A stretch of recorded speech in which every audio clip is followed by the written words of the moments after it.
दोस्तों बंगाल में चुनाव है। इस चुनाव के बीच जब टीएमसी के तरफ से बड़े-बड़े वादे किए जाते हैं ना, तो बीजेपी वालों के आँख खड़े हो जाते हैं। जानते हैं क्यों?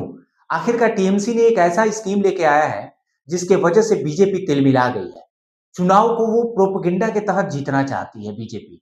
आज हम बात कर रहे हैं कि आखिर पैसे के दम पे कब तक बीजेपी गवर्नमेंट अपना बनाएगी।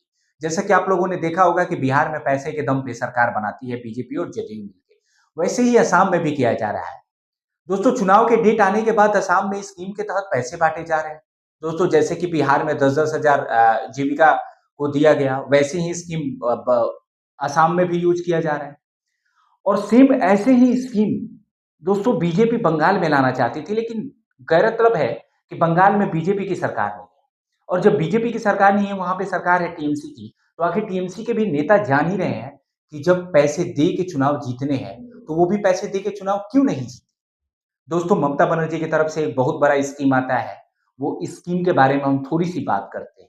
वो चुनाव जीतते ही इस स्कीम को पारित करेगी और वो ऐलान करती है कि जिस दिन मैं शपथ लूँगी उसी दिन से ये स्कीम लागू हो जाएगा।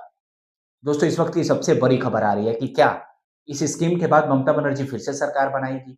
स्कीम के बारे में थोड़ा-सा हम विस्तार से जानते हैं। ये स्कीम ऐसा है कि उन्होंने ऐलान किया है कि हम जितने भी बेरोज़गार लोग हैं उनके भत्ता को इंक्रीज़ करते हैं।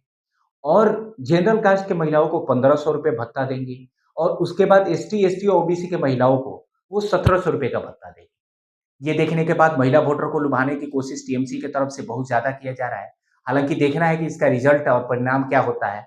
लेकिन दोस्तों बंगाल के चुनाव को भेदने के लिए बहुत सारी पार्टियाँ लगी हुई हैं।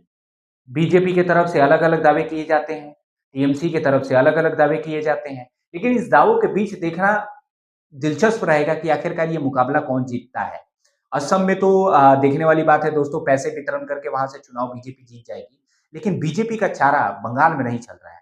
केंद्र सरकार की तरफ से बहुत सारे फंड को रोकने के बावजूद वहाँ पे कद्दावर नेता के तौर पे उभरी ममता बनर्जी इस बार फिर से चुनाव जीतने में मुझे जहाँ तक लगता है कि बाजी मारती हुई नज़र आ रही है। बाकी आप लोग की क्या राय है दोस्तों, कमेंट करके बताना और स्कीम के बारे में बताना कि ये चुनाव की घोषणा पत्र में क्या सही है? दोस्तों अगर आप हमारे चैनल पे नए हैं तो चैनल को सब्सक्राइब कर लें और बेल आइकन ज़रूर दबा दें। धन्यवाद।